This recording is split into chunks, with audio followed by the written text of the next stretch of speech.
Frog Prince. Chapter 1. Princess in Trouble. Princess Poppy was furious. "I won't marry him, Daddy," she said. "He's smelly and smug and slimier than a frog." You don't have to marry Prince Humperdinck now, darling," said her mother. "You can wait until you're grown up." "I never want to marry him," said Poppy. "I'd rather eat my toenails." "Poppy," shouted her father, "don't be so rude. You've been pampered by your mother, spoiled by your sisters. It's time you did as I say." "Don't be mean to Poppy, Papa," cried her sisters. And Humperdinck had such big teeth," wailed Poppy. "It's because I'm the youngest," Poppy went on sadly. "My sisters got all the best princes. I hate being the youngest." "That's enough," said the king. "Prince Humperdinck is coming to dinner tonight, and you must be polite to him. He is your future husband, after all." "I'll find another prince to marry," Poppy declared. "You can have until tomorrow morning," said the king. "But you'll never find a prince in that time." "Just you wait," said Poppy. She picked up her golden ball and stomped into the garden. Chapter 2. Poppy's Promise. Princess Poppy ran down the path to the palace pond, throwing and catching her ball as she went. "There must be another prince somewhere," she thought. Anyone would be better than Humperdinck." Poppy was so cross she didn't see the wobbly stone. "Oh, you know what happened?" She wibbled. Ooh! She wobbled. Oh! She slipped and fell splat, face first into the pond. Ah! Her beautiful golden ball flew out of her hands. With a loud splash, it disappeared into the deep, dark pond. "I hope it doesn't land on me." "Oh, Is that a princess? How come the voice is the same?" No. Yes. "Oh, no," Poppy groaned. "My birthday present from Daddy." "Oh, no!" Poppy groaned. Okay. "My birthday present from Daddy!" "I'm in big trouble now," she thought. Poppy looked down into the pond, hoping to see her ball. Instead, she came face to face with a pair of big bulging eyes. Bulging eyes. "Urgh," she said. "A frog." A frog! The frog cleared his Throat. "Princess Poppy." Is that a princess? "No." How come the He voice is croaked. the same? "Let me help you. I'm at your service." Poppy stared in surprise. "I've never met a talking frog before," she said. "Still, I don't see how you could help me." "I can fetch your ball for you," said the frog. "Oh," said Poppy, "thank you. I suppose you might be useful after all. But you must promise me something first," he added. Anything," agreed Poppy. "Promise that you'll let me live in your palace. I want to eat from your plate, drink from your glass, and sleep on your silken pillow. Yuck! In your dreams," thought Poppy, but out loud she said, "I promise." Chapter 3. Frog to the Rescue. The frog pushed down on his feet, leaped out with his legs, and plunged into the pond. Princess Poppy waited. Suddenly, in the deep blue water, she saw a glimmer of gold. "Ta-da!" Woohoo! The frog rose out of the pond. Above his head, he held the golden ball. "Hooray! Hooray!" shouted Poppy. She snatched up the ball and raced back to the palace. "Hey!" the frog called after her. "What about your promise?" But Poppy was already too far away to hear. The frog hopped as fast as he could, but he couldn't catch up with Poppy. "Wait for me!" Chapter 4. Into the Palace. Poppy arrived back just in time to change for dinner. I'm coming! Hurry up, Poppy!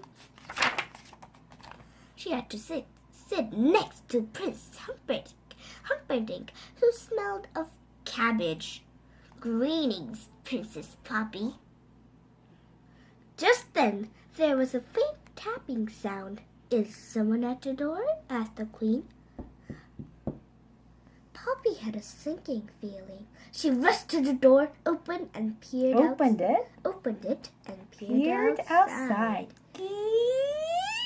Hello, said the frog. Poppy slammed the door in his face. Who was that? Who was that? Who was that? Said the king. No one, Poppy said quickly. That's funny, said Prince Humperdinck. I was sure I heard someone. Shh! The tapping noise came again. Poppy, I really do think someone's there, said the Queen. I'll ask the footman to look, said the king. No, Daddy, don't, cried Poppy. It's only a frog. How horrible! He rescued my golden ball from the pond, Poppy added, and I sort of said he could stay with me. Then you must keep your word, bellowed the king. Let the frog in! I'd really rather you didn't. Oh, Daddy, I can't, said Poppy. He's so wet and warty. Poppy, said her father furiously. Let that frog in right now. Poppy dragged her feet to the door, praying that the frog had gone. But as soon as she opened the door, the frog shot inside. Pop, pop, pop. He followed Poppy all the way back to her chair. She could hear his wet feet going splat, splat, splat on the floor behind her. Poor you, he's the slimiest frog I'd ever seen. Slimiest frog I have ever seen. Slimiest frog I've ever seen. I thought I'd never make it. Is that the voice of what? Oh, I thought I'd never make it. Oh dear, said Prince Humperdinck suddenly. I'm not very hungry. I think I might be allergic to frogs. Excuse me, said the frog, but Princess Poppy did promise that I could eat from my plate. May I sit at the table too? Certainly not, snapped Poppy crossly. Don't be so rude, said the king. The frog is our guest. I'm starving, said the frog. What's the first course? Cold watercress soup, said the king, smiling at him. Help yourself. This is the life. The frog dived into Poppy's bowl. This is delicious, he cried between mouthfuls. I don't think I'm hungry anymore, said Poppy as the frog slurped up the last of her soup. I think I'm going to be sick. Right, said the frog cheerfully. What's next? Poppy sighed miserably. What is the second course? She asked the maid. The maid began nervously. Come on, said the king. You must know what's for supper. Well, you see, your highness, the maid went on. Cook didn't know about our extra guest. I'm afraid it's frog's legs. The frog gulped. I think I might skip this course, he said weakly. Poppy didn't usually like frog's legs, but that night she had seconds. You must be full now. Isn't it time for bed, princess? Said the frog. Oh, no, cried Poppy.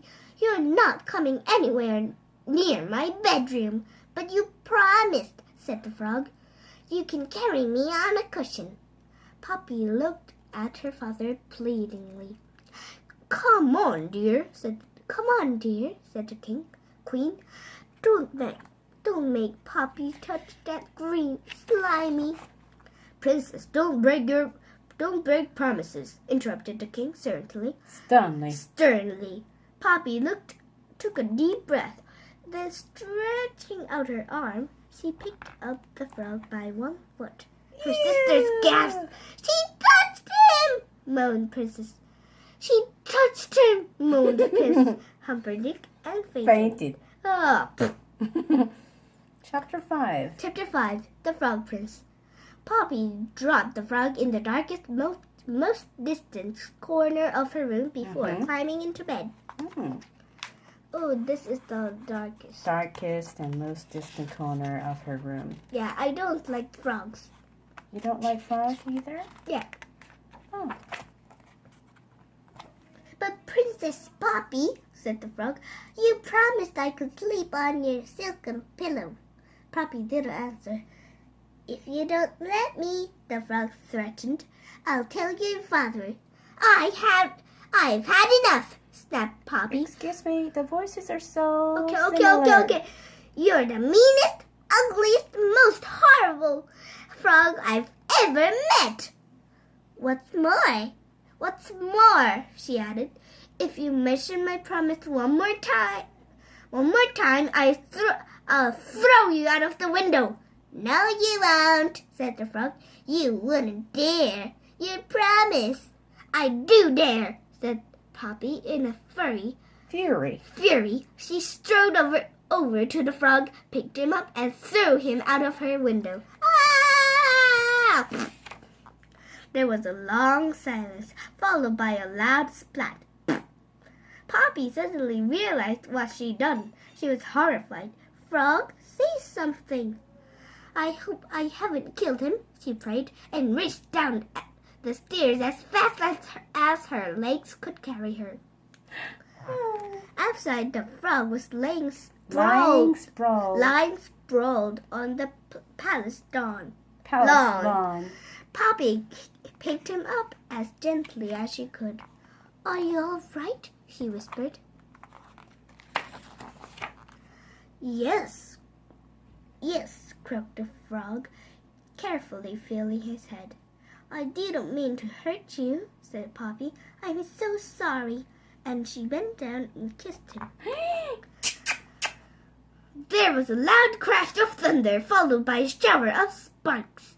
The frog had vanished. In his place stood a handsome young prince. At last! Shouted the prince. I'm human again! No more slimy skin, no more webbed feet, no more flies. You sound like a princess, honey. One by one, the palace windows flew open and everyone looked out. What's going on? Yelled the king. I'm coming down. What happened to you? Poppy asked the prince. A wicked witch cast an evil spell on me, he said. I could only become human again if a princess kissed me. So it's because of me that you're a prince again, said Poppy, feeling rather proud. Well, yes, said the prince, but you did throw me out of the window first. Still, said Poppy, there aren't many princesses who would kiss a frog. That's true. That's true. How can I make it up to you? Well, you could marry me. He has a teddy bear. Who's that? Humperdinck. Right. And he has a dress? No, it's a nightgown. Oh. Gown? Yeah, nightgown. Ah! Excuse me, said Prince Humperdinck, but Poppy is going to marry me. No, I'm not, said Poppy. It hasn't been arranged yet. And, Daddy, you did say I could find my own prince. That's true, said the king with a sigh. Oh. In that case, said the prince, getting down on one knee, if you promise not to throw me out of the window again, I promise. Princess Poppy, will you marry me? I will, said Poppy. I will. She did. Whoa! And he is a 아저씨. He's a humperdinck, right? Yeah. He looked really cross and he stepped on the teddy bear. And he's a 아저씨. Alright, so I guess they lived happily ever after. Yeah. Alright, thanks. Yeah.